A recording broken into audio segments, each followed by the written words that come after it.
Right, it's the day after feeding licorice, my leech.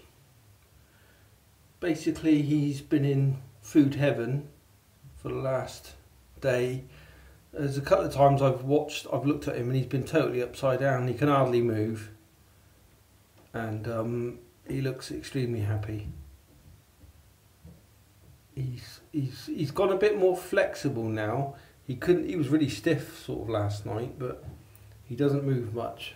He's kind of in leech heaven at the moment.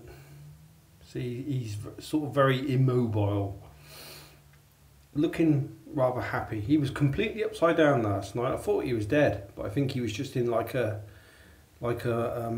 food coma, like snakes and things like that maybe. But he's a lot bigger than he was. The wound,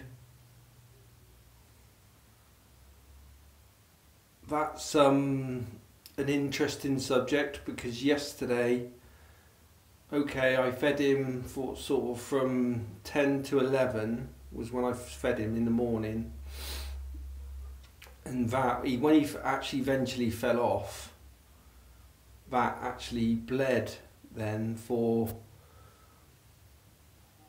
a good 4 or 5 hours, and then it started slowing down, and then in the evening it had actually stopped, but I rubbed it against something and it started bleeding again, so I had to put like quite a big plaster on it through the night, but it has stopped now. But obviously because they inject some chemicals to make the blood thin, the blood just keeps coming out. You can't sort of stop it. I mean, it looks like a lot of blood, but obviously it isn't in real terms. But it does look like a lot, and it feels like quite a bit's coming out, because it just keeps coming. I mean, normally you're used to things clotting, aren't you, and slowing down and stopping, but it just keeps running out because he's injected, like I said, that stuff that makes the blood run thin. But he's very happy.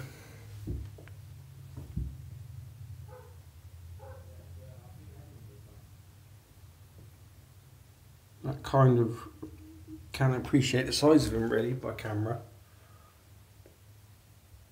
But yeah, if you ever want to feed a leech, feeding him is only half of it. When the leech finally falls off, you've then got quite a long period of time where you're constantly dabbing the blood, changing kitchen towel, whatever you're using, because the blood just keeps coming out. There's nothing you can do about it. You can't put a plaster on because it just soddens the plaster and drips all everywhere still.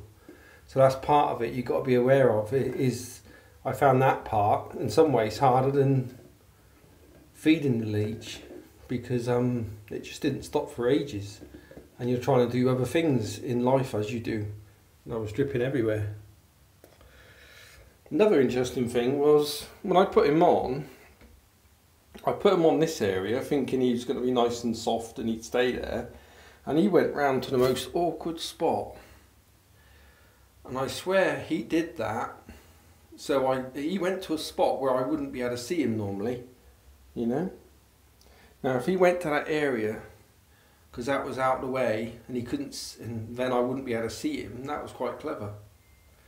I was looking at some anatomy of them today, and I've said a couple of things in the past, but it comes down to the details of description. What I saw a close-up of their jaws, and what it is, they've got one mouth, but they've got like three jaws that go like that kind of thing.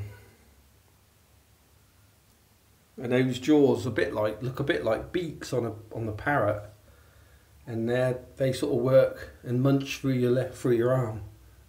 Because I felt that needle feeling, but it isn't really a needle. It's like 3 beaks going like that, really small beaks, really sharp.